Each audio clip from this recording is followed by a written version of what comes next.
What's going on, guys? We are back again today with some more Aura's OU Wi-Fi battles. Today I got a battle against Jonathan, who is also known as Ice Bots, or Ice Butts as we like to call him.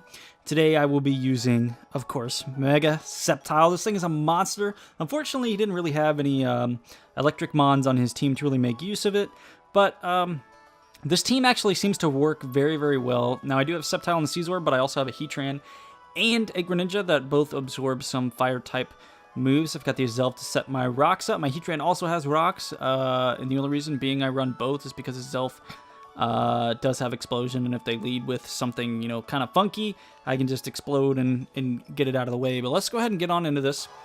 I don't know. It's a good battle. I enjoyed it quite a bit. You know, Ice Butts is getting better, as always. Everybody always gets better and better. I actually have a video against someone that you probably all know coming up soon. So just hold tight. It'll probably be uploaded sometime later this week. As you can see, we are doing another level 100 battle. So I'm trying to get as many level 100 battles as possible.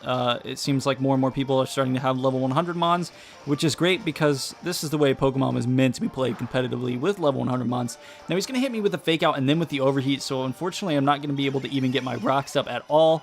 But that Heatran, that Infernape pretty much has to switch out now. Zapdos Walls, Overheat's not going to be doing too much since he does, you know, he is at -2 now. But he is going to go ahead and set up his rocks, which is fine. I am going to go for the Heat Wave. I actually was predicting a switch here. That is why I went for the Heat Wave, but that's fine. Going for Heat Wave is not an issue. I just had to do something. Had to get that thing out of here. But he's actually going to go out into the Kyurem. I do believe that I went for the Discharge here. I don't know. He kind of was messing with my mind a little bit. I wasn't sure if he wanted to stay in, go for close combat. Maybe he had Stone Edge or something. I don't know. But I am just going to go ahead and go for the Discharge here. It is Stab. It's going to be doing a little bit more, and it has a higher chance of paralysis, which I actually do get here. I do paralyze that Kyurem, which is great for me because this thing is the biggest threat to my team, actually. It really, really is, especially if it's Scarfed. I don't know if it ever ended up being Scarfed because I paralyzed it the first turn it came in, but that's fine. I am going to go for another Heat Wave here. But unfortunately, I do miss, so he does get a little bit of hacks back with me missing that second Heat Wave.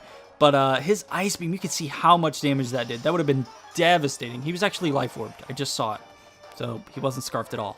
But the Ice Beam did so much damage. I'm going to go for another Heat Wave here. It is going to be enough to take out that Kyurem. But unfortunately for me, my Zapdos is fairly low on health. And I don't know, I can't see. Even after... I might be able to live one Stealth Rocks with that. I don't even think I can live coming in. Yeah. It would be very close coming in on Stealth Rocks with that. So I'm going to try and stay in if I can. He actually is just going to finish me off with the Icy Wind. So unfortunately, I'm going to lose my Zapdos quite early.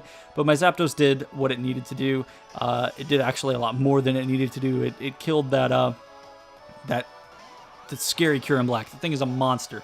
And it would have been very, very devastating to go up against that with my Sceptile. Now I'm going to go out to my Heatran. I don't know if he's Specs. I don't know if he's Scarfed. I don't know what he is. But regardless of what he wants to do, other than Secret Sword, I can live.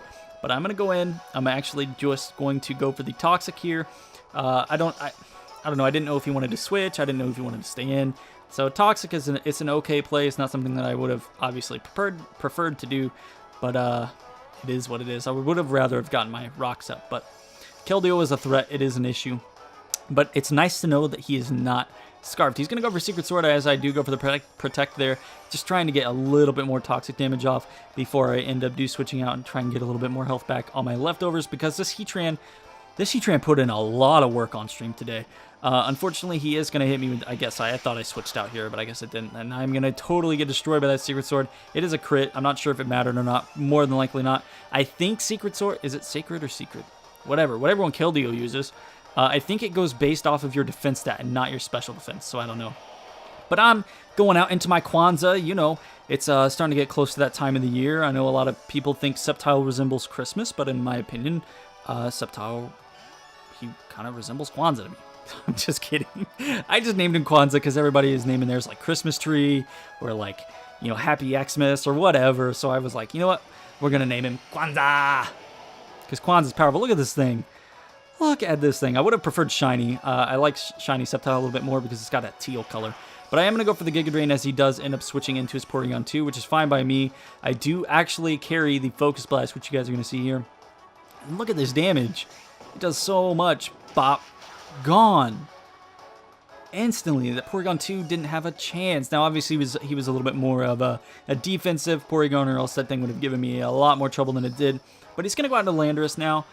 Now, the scary thing about Landorus is it runs a U-turn, and very rarely HP Ice nowadays. But U-turn is more than likely going to kill me, so I do actually have to switch out, and if he has HP Ice, that will definitely kill me. So I'm actually going to go ahead and go out into my Scizor. Regardless of what he wants to do, Scizor can live at least one hit, and he does end up going for the U-turn here. So right now, I don't know if he's Scarfed, I don't know if he's Banded, I don't know if he's Leftovers, I don't know what set that Landorus is, because all he did was come in and use U-turn and switch out, and I don't have rocks up on the field, so I didn't even get to see if he had Leftovers or what. But he's going to go out to the Infernape now, which is very unfortunate for me, because I wanted to try and do something with my Scizor, but unfortunately I'm just not going to be able to do anything. And I'm actually going to go out to my Greninja, hoping that he does go for the Overheat instead of a close combat here. And he does indeed go for the Overheat, which is great for me, because Greninja can live at least one.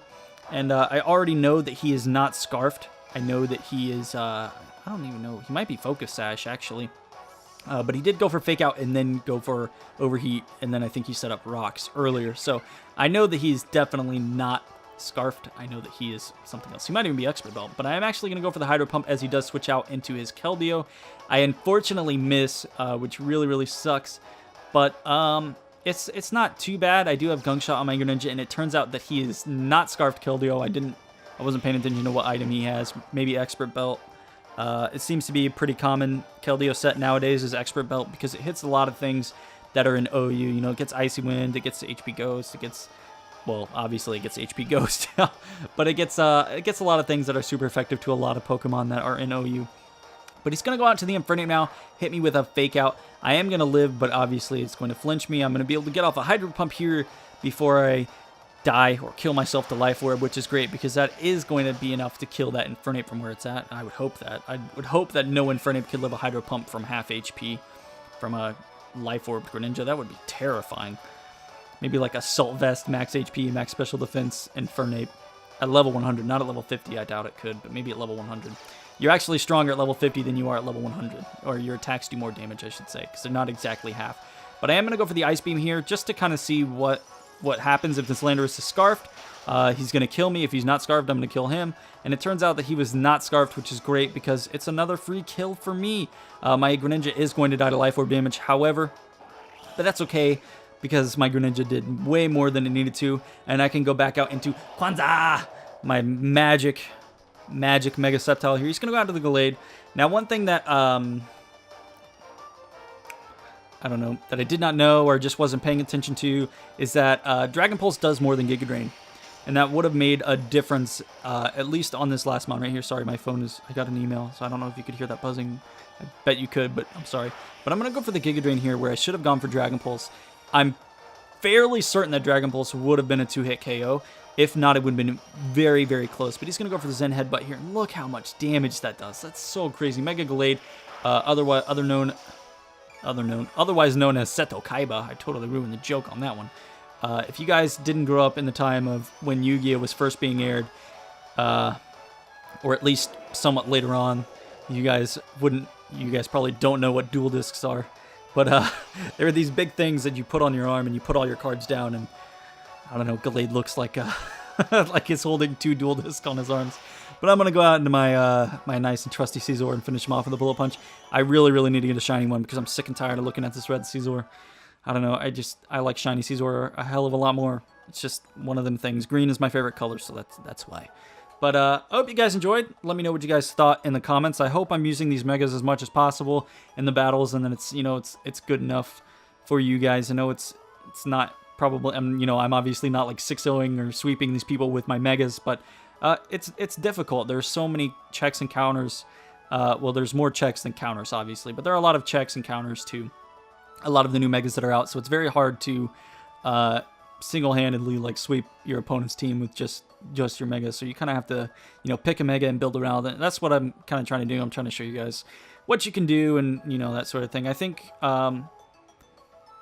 maybe this weekend I might do a team building guide. I might, you know, say, hey, we're gonna build a team around this Mega or whatever, or this Pokemon, and we'll build a team around it, and do that sort of thing. So if you guys are interested in that, let me know in the comments below. Make sure to like the video if you liked it, dislike it if you disliked it. Hit that subscribe button if you are ready for some more Wi-Fi battles. I upload every day, guys. You aren't going to want to miss these uploads. And I'm streaming every day. Today, we actually broke 100 viewers on my Twitch stream. Now, it may not seem like a big deal, like, oh, these people get 300, 400, 500, 600 views on their stream every time they stream. Yeah, that's nice and all, but it's been quite a long time since I've had that many people in a Twitch stream. And for those of you that do come to my Twitch streams, I just want to say thank you. It means a lot to me. It means a lot more than you guys think, because it means that you guys are, you know, you're there, you want to hang out with me, you want to get battles with me, and you're enjoying, you know, the stream, and I think that's really cool. And I just want to say thanks to everybody that made that stream so well. It was actually, today's actually Thanksgiving, so it's been a good Thanksgiving. You know, some great food. I got to, you know, talk with a lot of my friends on Skype today in the Skype call, and you know, we broke 100 viewers on Twitch. I think we made it up to like 104 or 105 viewers total in count, and we held it for quite a long time. So I want to say thanks, guys, because it really does mean a lot to me, a lot more than you guys will ever know. But I hope you guys enjoyed. I will be back again tomorrow with some more Aura's OU Wi-Fi battles, probably with a new Mega that you guys haven't seen yet. Well, I'm sure you've seen the Mega, but seen a battle with me using it, if you know what I mean. But anyways, I'm going to go to bed because I'm tired. Peace out, guys.